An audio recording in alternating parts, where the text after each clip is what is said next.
안녕하세요. 가톨릭 관동대학교 가정교육과에 있는 최영진이라고 합니다. 발효와 건조를 이용한 강원도의 바다 음식에 관해서 알아보는 시간을 가지도록 하겠습니다.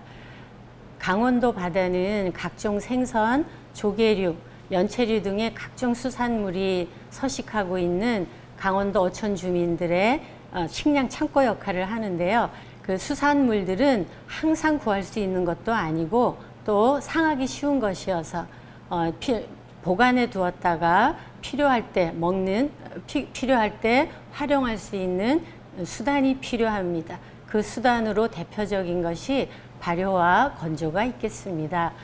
건조는요, 식품의 수분을 감소시켜서 식품의 저장성을 높이는 것이고요. 발효는 세균이나 효소, 곰팡이와 같은 미생물을 이용해서 유해균의 생장을 억제해서 저장성을 높이는 방법입니다. 그런데 발효를 하게 되면 예전에 없던 좋은 물질이 또 생기기도 하고요. 그로 인해서 김치나 장, 젓갈과 같은 새로운 음식이 만들어져서 우리의 식생활이 굉장히 풍요롭게 되는 그런 이점도 있습니다.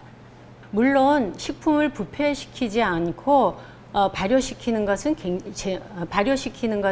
결코 쉬운 일이 아닙니다. 발효가 되는 조건 중에 하나만이라도 제대로 되지 않은 경우에는 부패해서 제대로 된 음식을 만들어내지 못하기 때문입니다.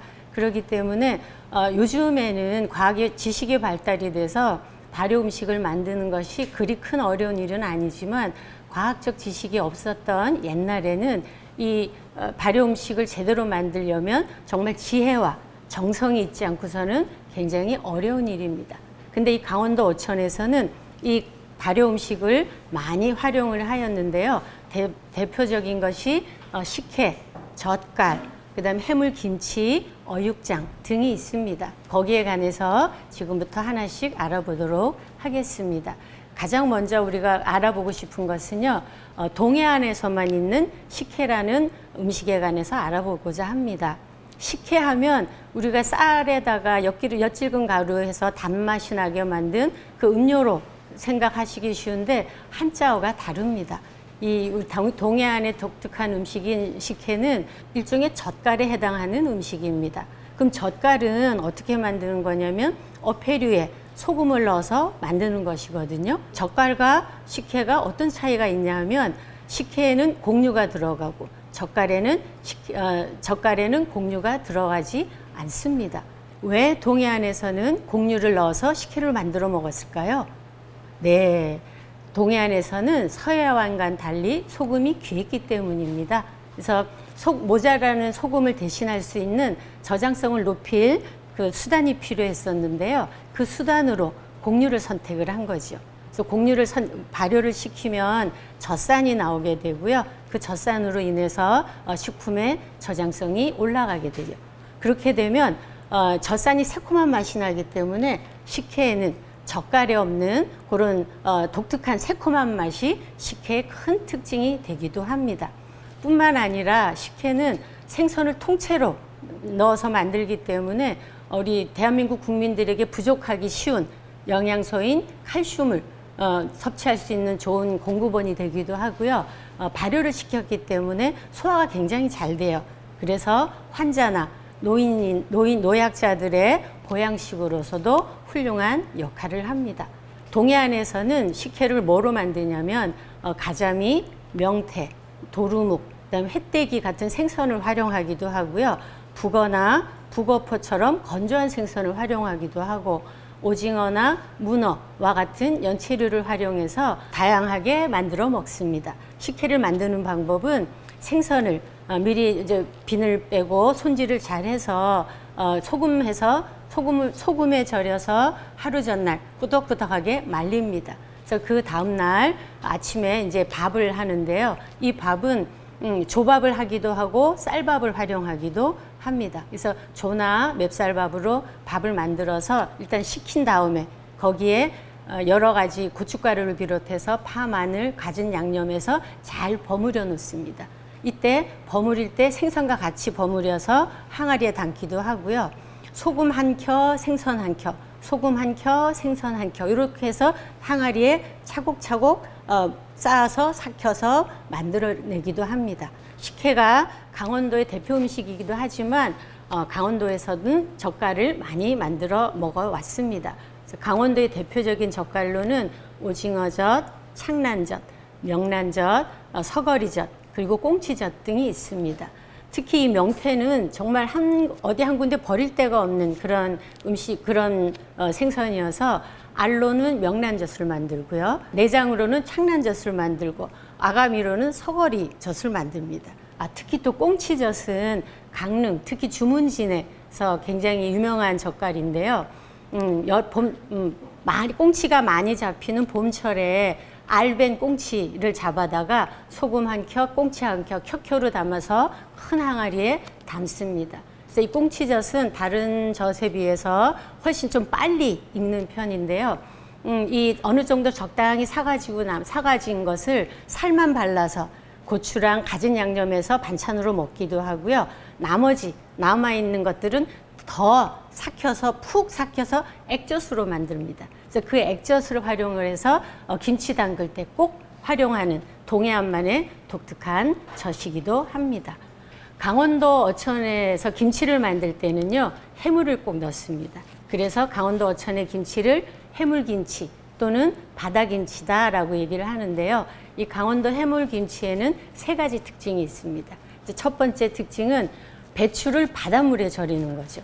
그래서 배추를 바닷물에 절이는 이유는 배추를 바닷물에 절이고 보니까 소금물에 담근 것보다 아삭한 것이, 간이 골고루 배어서 아삭아삭한 질감이 오래가서 되려 더 맛있는 김치를 만드는데 일조를 하게 되고요. 특히 김장을 할 때는 배추가 다량 필요하지 않습니까? 그럴 때 바닷물에 절이면은 너무나 효과적인 그런 방식이 되기도 하였습니다. 두 번째 특징은 소로 해물을 넣는다는 것입니다. 그 소로 넣는 해물은 그때그때 잡히는 생선을 활용하기도 했지만 가장 많이 활용한 것은 오징어 또는 명태입니다. 그래서 오징어는 채로 썰어서 또는 적당히 썰어서 켜켜이 넣기도 하고요. 명태는 생태를 활용하기도 하지만 꾸덕꾸덕 말려서 반코다리로 해서 양념과 섞어서 넣기도 하고 켜켜이 넣기도 합니다. 김치가 익는 동안에 생선 살의 단백질은 아미노산으로 적당히 분해돼서 그 감칠맛이 또 뛰어난 김치가 만들어집니다. 해물로 만든 김치로는 명태김치, 서거리 깍두기, 창난 채김치, 오징어 김치, 멍게물김치 등이 있습니다. 해물을 이용한 발효 음식 중에서 어육간장 또는 어육장이라고 하는 장이 있습니다. 우리나라 전통의 장은 콩으로만 만드는 콩장입니다. 그에 비해서 어육장은 그 콩으로 만든 콩장에다가 어류와 육류를 넣어서 만드는 훨씬 고급의 장입니다. 그래서 어류와 육류를 넣기 때문에 더 훨씬 감칠맛이 굉장히 더 뛰어나고요. 대신에 부패하기 쉽고 경비가 많이 들어서 쉽게 만들어낼 수는 없는 그런 귀한 음식 중에 하나입니다. 우리가 바닷가를 걷다 보면 생선을 말리는 풍경을 흔히 볼 수 있습니다. 이 건조하는 것은 식품을 저장하기 위한 가장 간단한 방법이고 조상 대대로 이어져 온 가장 훌륭한 효과적인 방법이기도 합니다. 해풍을 이용해서 어패류를 말리면 그 짭짤한 바다 내음이 들어가서 내륙에서 건조한 것보다 훨씬 고급 품질의 건어물을 만들어낼 수 있는 이점도 있습니다. 생선을 말리는 시설을 덕장이라고 합니다. 지금은 명태를 건조하는 것이 인제나 대관령 산에서만 하지만 예전에는 바닷가에서도 명태 덕장을 만들어서 명태를 건조하기도 하였습니다. 바닷가에서 건조한 명태는 약간 붉은색이 도는 황색이 되고요. 인제나 대관령 같은 산에서 추울 때 말리는 황태는 밤에 추울 때 얼었다가 낮에 녹았다가 녹았다 얼었다를 반복하면서 촉감이 스폰지 같아지고요. 그거로 인해서 먹기도 좋고 식감도 다르고 맛도 훨씬 좋은 그런 황태가 만들어집니다. 얼었다 녹았다를 잘 하면 황태가 되는데, 날이 춥지 않아서 잘 얼지 않으면 색깔이 거먹게 되거든요. 그게 먹태가 되고요. 반대로 너무 추워서 얼지 못하고 하얗게 얼게 됩니다. 이러면 우리가 백태다라고 얘기를 하고요. 이렇게 북어는 정말 상황에 따라서 다양한 이름으로 불리고요. 그만큼 국민들의 사랑을 받는 그런 국민 생선이기도 하였습니다.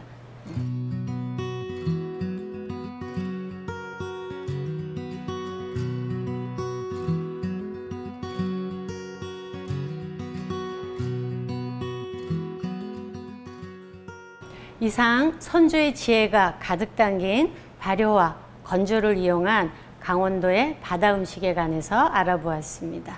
감사합니다.